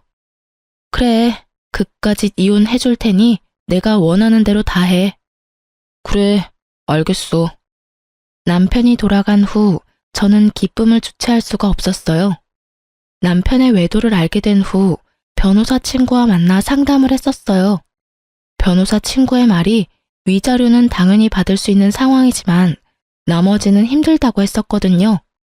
집, 차, 병원 등 공동 명의인 것이 문제였어요. 하지만 전 단 1원도 주고 싶지 않았고 뾰족한 방법이 없었는데 이렇게 쉽게 일이 풀리다니. 마음은 많이 아팠지만 저런 남자와 빨리 이혼하게 된 것도 재산도 다 찾아올 수 있게 된 것도 하늘이 돕는다고 생각하니 웃음이 나더라고요. 그렇게 저의 이혼은 척척 빠르게 진행되었습니다. 유예 기간 한 달 동안 전 저보다 더 속상해하시는 부모님을 모시고 여행도 다녀오고 바쁘게 지냈어요. 드디어 기다리고 기다리던 이혼 의사 확인서를 받아 구청에 제출하고 비로소 이혼이 확정되었어요. 이렇게 끝일까요? 아닙니다. 저는 친구에게 전화를 걸어 저의 마지막 복수를 향해 약속 장소로 향했습니다. 약속 장소에 도착하니 제 친구와 결혼을 약속한 남자가 함께 있더라고요. 저는 오랜만에 한껏 꾸민 모습을 뽐내며 친구 커플의 맞은편에 앉았어요. 그리고 천천히 고개를 들어 친구와 친구의 예비 신랑을 보았어요. 당신 어떻게... 자기야, 희선이랑 아는 사이야? 그래요. 친구의 예비 신랑은 저와 오늘 이혼한 저의 전 남편이었어요. 귀신이라도 본 사람처럼 얼굴이 백지장이 된 전 남편과 그런 전 남편을 보며 웃고 있는 친구와 나. 그 짜릿함이 아직도 생생하네요. 어떻게 된 일이냐고요? 내연녀와의 통화를 위해 전화를 건 저는 전화번호의 주인이 제 친구라는 것을 알게 됐어요. 그러면서 며칠 전 친구가 사랑하는 남자가 생겼다고 돌싱인데 너무 좋은 사람이라며 결혼하고 싶다고 했던 말이 떠올랐어요. 모든 사실을 안 저는 친구와 통화를 하며 모든 사실을 말해주었고 저희 두 사람은 남편에게 복수하기 위해 계획을 세웠던 거죠. 아니, 아는 사람이랑 많이 닮아서 처음 뵙겠습니다. 어색한 연기를 선보이며 애써 상황을 모면해보려는 전 남편을 보며 저는 소리내서 웃었고 친구는 와인잔에 술을 가득 담아 전 남편의 머리 위에 주르륵 부어버렸어요. 자기야, 이게 무슨 짓이야? 처음 뵙겠습니다. 웃기고 있네. 너 나한테 사기친 거야. 알고는 있니? 확 신고하려다가 그러기엔 내 시간이 아까워서 이 정도라고 끝내는 거니까 다시는 희선이나 내 앞에 얼쩡거리지 마. 알겠어? 친구의 말에 전 남편은 상황 판단이 다 된 듯 무슨 말을 하려 했지만 제 친구는 그럴 틈을 주지 않았죠. 뭐 하고 있어? 얼른 안 꺼져? 지금이라도 신고해 줄까? 친구의 협박에 전 남편은 서둘러 자리를 피하더군요. 걸음아 나 살려라 하고 도망치는 꼴이 얼마나 통쾌하던지 얼마나 크게 웃었나 몰라요. 그렇게 저와 제 친구는 인생을 다 말아먹을 뻔했던 똥차를 보내고 잘 살고 있어요. 어느 날 병원 근처에 볼 일이 있어 지나치는데 간판을 내리고 있더라고요. 무슨 일인가 물어보니 망했더라고요. 무리하게 대출을 받아서 빚에 허덕이다 결국 빚쟁이 신세가 됐다나 뭐라나. 조건 따져 머리 쓰더니 딱 어울리는 엔딩이다 생각했어요. 그리고 한 달쯤 지났을까요? 부모님 댁에서 밥을 먹고 있는데 전 시모와 전 남편이 거짓골을 하고 찾아왔더라고요. 집에 손님도 있고 해서 그냥 무시했는데 도무지 돌아갈 생각이 없어 보였어요. 가지가지 한다고 쉴 새 없이 배를 누르고 소리를 지르고 난리를 치는 통에 어쩔 수 없이 문을 열어줬어요. 두 사람은 부모님을 보자마자 무릎을 꿇고 빌기 시작했어요. 장인어른, 장모님, 제가 정말 잘못했습니다. 제발 희선이 마음 한 번만 돌려주십시오. 제가 앞으로 진짜 잘하겠습니다. 그래요, 사돈. 사람 인연이 그리 쉽게 끊어진답니까? 부디 넓은 마음으로 한 번만 용서하고 넘어가 주세요.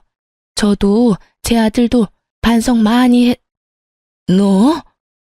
손이 발이 되게 빌던 전 시모는 친정에 와 있던 저를 보곤 말을 멈추더라고요.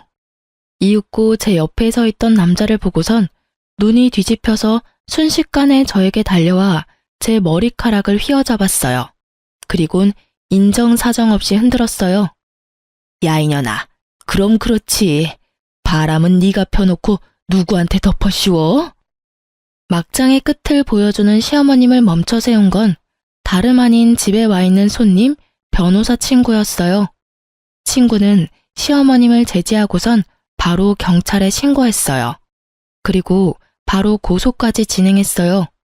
생각 같아서 합의고 뭐고 해주고 싶지 않았지만 하루가 멀다고 찾아오는 전 남편 때문에 다시는 찾아오지 않는다는 각서를 받고 합의를 해줬네요.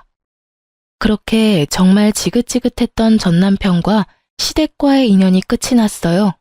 그리고 전 행복하게 잘 살고 있답니다. 내년에 사랑스러운 아기 엄마가 될 예정이에요. 이혼부터 옆에서 도와주었던 변호사 친구와 가깝게 지내다 시어머님의 사건 덕분에 그 친구가 도저히 안 되겠다며 제 옆에서 저를 지켜주겠다고 하더군요. 저는 시간을 두고 지켜보겠다고 했고, 그러던 와중 아기가 찾아와 급하게 결혼했네요. 물론 아기 때문에 결혼한 건 아니고요. 지금은 제가 오래 일했던 어린이집을 인수해 잘 운영해 나가며 지내고 있어요. 개념 상실이었던 전 시댁과는 달리 저를 정말 친딸처럼 아껴주시는 시부모님의 보살핌을 받으면서요. 오늘도 맛있는 거 사주신다고 하셔서 마무리하고 나가보려고 합니다.